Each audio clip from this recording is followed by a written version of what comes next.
Allot மணி சேனலுக்கு வருக வருக. நான் செபி ரெஜிஸ்டர்டு ஃபினான்ஷியல் அட்வைசர் கிடையாதுங்க. நான் எஜுகேஷனல் பர்ப்பஸுக்காக என்னுடைய பர்சனல் எக்ஸ்பீரியன்ஸை நான் ஒரு 20 வருஷமா மார்க்கெட்டில் இருக்கேன். அதை தான் உங்கள்ட்ட ஷேர் பண்ணுறேன். நீங்கள் எந்த முடிவு எடுக்கிறதா இருந்தாலும் உங்கள் நிதி ஆலோசகரை அணுகி அதுக்கப்புறம் பணத்தை போடுறத பற்றி முடிவு பண்ணுங்கள். நன்றி. அலாட் மணி சேனலுக்கு வருக வருக. இந்த சேனலுக்கு இன்னும் நீங்கள் சப்ஸ்கிரைப் பண்ணலைன்னா தயவு செஞ்சு சப்ஸ்கிரைப் பண்ணிக்கோங்க. பெல் பட்டனையும் கிளிக் பண்ணிக்கோங்க.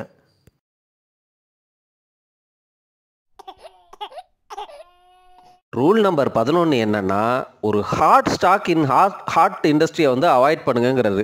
எல்லாரும் ஆகோ ஓகோன்னு புகழுவாங்க. எல்லாரும் அந்த ஸ்டாக்கை வாங்கியிருப்பாங்க. அந்த ஸ்டாக்கு ப்ரைஸ் ஏறிட்டே இருக்கும். ரொம்ப நல்ல செக்டரில் நல்ல பூம் இருக்கும். அப்போ எல்லாரும் சொல்லுவாங்க சூப்பரான பங்கு அப்படின்னு சொல்லிட்டு.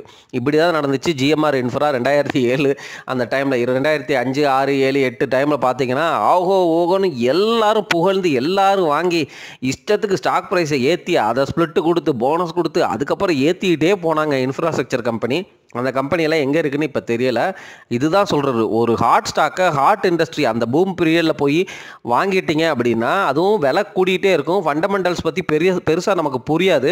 அப்போ நீங்கள் வாங்கிட்டீங்கன்னு வச்சுக்கோங்க, அந்த மாதிரி வாங்குறத அவாய்ட் பண்ணுங்கிறாரு. ஒரு நல்ல கம்பெனிங்கிறது அந்த செக்டர் நல்ல பிஸ்னஸ் போகாதான் இருக்கும். அந்த பிஸ்னஸ் கிளைமேட் நல்லா இல்லாத ஒரு செக்டரில் ஒரு நல்ல கோல்டான சிச்சுவேஷனில் இந்த கம்பெனி கிரேட் கம்பெனியாக தன்னுடைய டேலண்ட்டை ப்ரூவ் பண்ணிகிட்ருக்கும். ப்ரூவ்னா என்ன சொல்கிறது, அது சர்வைவ் ஆகிட்ருக்கும் கம்பெனியே. புரியுதுங்களா? பெருசாக லாபம் பண்ணலைனாலும் தன்னோட டேலண்ட் எஃபிஷியன்சியை வச்சு கம்பெனி சூப்பராக நடத்திட்டு இருப்பாங்க. அந்த மாதிரி கம்பெனியை நீங்கள் வாங்கினீங்க அப்படின்னா மார்க்கெட் சிச்சுவேஷன் மாறும்பொழுது அந்த பிஸ்னஸோடைய கிளைமேட் மாறும்போது சூப்பரான ரிட்டர்ன்ஸை கன்சிஸ்டண்ட்டாக மிகப்பெரிய பிக் வின்னராக கொடுக்கும். ஏன்னா அந்த கம்பெனிங்கிறது ரொம்ப எஃபிஷியண்ட்டான கம்பெனி. 2 உதாரணம் சொல்லிடுறேன். மகாபாரத்தில் அர்ஜுனன் இருக்கிற தேரில் கிருஷ்ணன் இருப்பா. அப்படி அப்போ கர்ணன் அம்பு விடுவாப்படி. அப்போ என்னென்னா அர்ஜுனனுடைய தேர் இருக்குல்ல, அவர் இருக்கிற தேர் ஒரு 2 ஸ்டெப்பு பின்னாடி போகும் அவர் கர்ணன் விட்ட அம்புனால. அதே இது அர்ஜுனன் ஒரு அம்பு விடுவா. அப்படி விடும்பொழுது கர்ணனுடைய தேர் 4 ஸ்டெப்பு 6 ஸ்டெப்பு பின்னாடி போகும். சரிங்களா? உடனே அர்ஜுனனுக்கு கர்வம் வந்துடும். என்னன்னா, பாரு கிருஷ்ணா, நான் ஒரு அன்புல கர்ணனுடைய தேர் 6-7 அடி பின்னாடி போகுது. ஆனால் அவன் விடுற அம்புல நம்ம தேருங்கிறது 2 அடி தான் பின்னாடி போகுது அப்படின்னு சொல்லுவான் அர்ஜுனன். அப்போ கிருஷ்ணர் சொல்லுவாராம், நீ இருக்கிற தேரில் நான் இருக்கிறேன். இந்த உலகத்தையே காக்கிற இறைவன் நான் இருக்கும் பொழுதும் அவன் கொடுக்குற அம்பு 2 அடி பின்னாடி போகுது. நான் மட்டும் இல்லை, உன்னுடைய தேரோடைய கொடியில் அனுமானம் உட்காந்துருக்கிறாரு. இவ்வளவு பெரிய ஆட்கள் இருக்கிற தேரையே அவன் 2 அடி நகர்த்த முடியுதுன்னா அவன் எவ்வளோ பெரிய வீரனாக இருப்பான் அப்படின்னு சொல்லுவார். இதே தான் ஸ்கேம் 1992 அந்த ஹர்ஷத் மேத்தா ஸ்கேம் டைமில் எல்லாரும் போய் ஹர்ஷத் மேத்தாட்ட கேட்பாங்க, என்ன ஷேர் வாங்குறது அப்படி இப்படின்னு. அவர் க்ளீனாக சொல்லுவார், இந்த டாட்டா ஸ்டீலு, இந்த டாட்டா கம்பெனிலாம் ப்ளூ சிப் கம்பெனி இருக்கே அதை வாங்குங்கம்பாரு.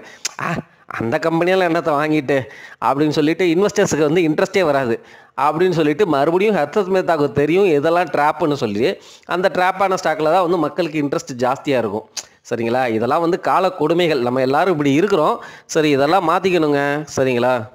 ரூல் நம்பர் 12 என்னன்னா, ஒரு சின்ன கம்பெனியை நீங்கள் டைரெக்டாக இன்வெஸ்ட் பண்ணுறதுக்கு பதிலாக அந்த கம்பெனியை தொடர்ந்து பண்ணிகிட்டே வாங்க. அந்த கம்பெனிக்குன்னு ஒரு டேர்ன் அரவுண்ட் ஸ்டோரி, ஒரு டேர்ன் அரவுண்ட் பீரியட் வரும். அவங்க ப்ராஃபிட்டை காட்ட ஆரம்பிப்பாங்க அல்லது தொடர்ந்து அவங்களுடைய இம்ப்ரூவ்மெண்ட்டை காட்ட ஆரம்பிப்பாங்க. அந்த சமயத்தில் கொஞ்சம் விலை ஏறினாலும் பரவாயில்ல, அந்த டேர்ன் அரவுண்ட் ஸ்டோரியை கன்ஃபார்ம் பண்ணிவிட்டு இன்வெஸ்ட் பண்ணுங்கள் அப்படிங்கிறது தான் ரூல் நம்பர் 12. ரூல் நம்பர் 13 ஒரு ட்ரபிள்டு இண்டஸ்ட்ரி, அந்த செக்டரே பெரிய ட்ரபிளில் இருக்குது. அந்த சமயத்தில் நீங்கள் அந்த செக்டரில் உள்ள ஒரு ஸ்டாக்கை வாங்கணும் அப்படின்னா எந்த கம்பெனியோடைய ஸ்டாக்கை வாங்கி வச்சுட்டு அந்த கம்பெனி அழியாது, இன்னமும் 20 வருஷம் ஆனாலும் அப்படியே இருக்கும் அப்படிங்கிற அந்த ஸ்டாக்கை வாங்கி வச்சுட்டு உங்களால் பொறுமையாக உட்காந்துருக்க முடியும்னா உட்காருங்க. இல்லையா, அதே இண்டஸ்ட்ரி எப்போ தன்னுடைய ரிவைவலை காட்டுதோ, ஃபார் எக்ஸாம்பிள் இந்த கோடக்லாம் பார்த்தீங்கன்னு வச்சுக்கோங்களேன், டிஜிட்டல் ஃபோட்டோஸ் வர்ற சமயத்தில் இவங்க ஃபிலிம் தான் வச்சுருந்தாங்க. இப்போது இது ட்ரபிள்டு இண்டஸ்ட்ரி. இப்போ பேப்பர் இண்டஸ்ட்ரிலாம் பார்த்தீங்கன்னா, நியூஸ் பேப்பர் இண்டஸ்ட்ரிலாம் ட்ரபிள்டு இண்டஸ்ட்ரி. எல்லாருமே மொபைல் சைடு போயிட்டோம். சரிங்களா? இந்த ட்ரபிள்டு இண்டஸ்ட்ரியில் உள்ள ஒரு கம்பெனியை நீங்கள் பிடிக்கணும்னா என்ன நடக்கலாம், அந்த கம்பெனி முழுசாக முடிஞ்சிடும். சரியா? அழிய போகிற கம்பெனிகளில் உள்ள செக்டரில் உள்ள கம்பெனியை பிடிக்கிறீங்க அப்படின்னா அது அழிஞ்சு போகிறதுக்கு வாய்ப்பு இருக்குது. புரியுதுங்களா? அது அழியாது அப்படிங்கிற ஒரு கன்விக்ஷன் இருக்கிற பட்சத்தில் நீங்கள் ஸ்டாக்கை எடுத்துகிட்டு பேஷண்ட்டாக வெயிட் பண்ணலாம். இல்லை இந்த மாதிரி இண்டஸ்ட்ரீஸ்க்கு வேறு ஏதோ ஒரு இன்னோவேட்டிவ் ஐடியா வந்து அவங்க தன்னை நிலைநிறுத்துக்கிறாங்க அப்படின்னு வந்து நமக்கு தெரிஞ்சதுக்கப்புறம் தான் நம்ம இன்வெஸ்ட் பண்ணணும் அப்படிங்கிறது தான் ரூல் நம்பர் 13ங்க. ரூல் நம்பர் 14 என்னென்னா, ஒரு 1000 ரூபாய் ஒரு ஸ்டாக்கில் போடுறீங்கன்னா அந்த 1000 ரூபாயுமே நீங்கள் வந்து இழக்கிறதுக்கு வாய்ப்புகள் அதிகம். ஆனால் அந்த 1000 ரூபாய் உள்ள ஸ்டாக்கு ஒருவேளை நல்லா பெர்ஃபார்ம் பண்ணிச்சுன்னா அது 10,000 50,000 கூட வந்து உங்களுக்கு ப்ராஃபிட் அள்ளி தரலாம், நீங்கள் பேஷண்ட்டாக லாங் டேர்மில் வெயிட் பண்ணுற பட்சத்தில். அதே போல் நீங்கள் அமெச்சூர் ஆவரேஜ் இன்வெஸ்டராக இருக்கிற பட்சத்தில் நீங்கள் ஒரு ஹேண்ட்ஃபுல் ஆஃப் கம்பெனிஸ் உங்கள் கையில் எவ்வளவு அல்லது உங்களால் எவ்வளவு வந்து புரிஞ்சுக்கிட்டு இன்வெஸ்ட் பண்ண முடியுமோ அந்த மாதிரி செலக்டட் கம்பெனிஸில் கம்மியான நம்பர்ஸ் உள்ள கம்பெனிஸ், அதாவது கம்மியான நம்பர்ஸ்னால் என்ன சொல்கிறது, 4-5 ஸ்டாக்கு இல்லை 5 to 10 ஸ்டாக்கு இந்த மாதிரி ஸ்டாக்ஸை மட்டும் வச்சுக்கிட்டு அதை தொடர்ந்து மானிட்டர் பண்ணி அதில் இன்வெஸ்ட் பண்ணாலே போதும்.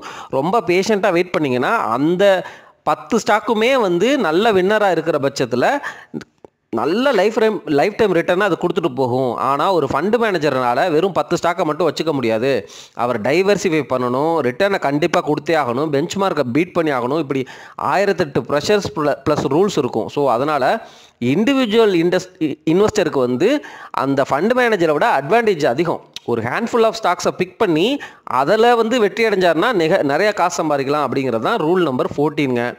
ரூல் நம்பர் 15 வந்து என்னென்னா, எல்லா இண்டஸ்ட்ரியிலையுமே எல்லா கண்ட்ரிலையுமே உள்ள ஸ்டாக் மார்க்கெட்டில் உள்ள ஸ்டாக்ஸில் ப்ரொஃபஷ்னல் ஃபண்டு மேனேஜர்ஸ் அல்லது ப்ரொஃபஷ்னல் இன்வெஸ்டர்ஸ் ஒரு ஸ்டாக்கை கண்டுபிடிச்சி இன்வெஸ்ட் பண்ணுறதுக்கு முன்னாடியே நம்ம நார்மல் இன்வெஸ்டர்ஸ் அமெச்சூர் இன்வெஸ்டர்ஸ் வந்து அதை கண்டுபிடிச்சிருவாங்க முன்னாடியே அப்படிங்கிறது தான் வந்து ரூல் நம்பர் 15ங்க. சரிங்களா, நம்ம கண்டுபிடிச்சிடலாம், ஆனால் கண்டுபிடிச்சிட்டு அதை தொடர்ந்து மானிட்டர் பண்ணிவிட்டு அது புரியுதா, கம்பெனியில் க்ரோத் இருக்கா, நல்ல கம்பெனி தானா, ஸ்பெக்குலேஷனுக்கு வந்து நம்ம அசையாமல் ஃபண்டமெண்டல் சரியாக இருக்கிற பட்சத்தில் எவ்வளோ பேரால் பேஷண்ட்டாக வெயிட் பண்ண முடியும் அப்படிங்கிறது தான் வந்து இந்த ரூல் நம்பர் 15 எனக்கு சொல்லித்தர பாடம்.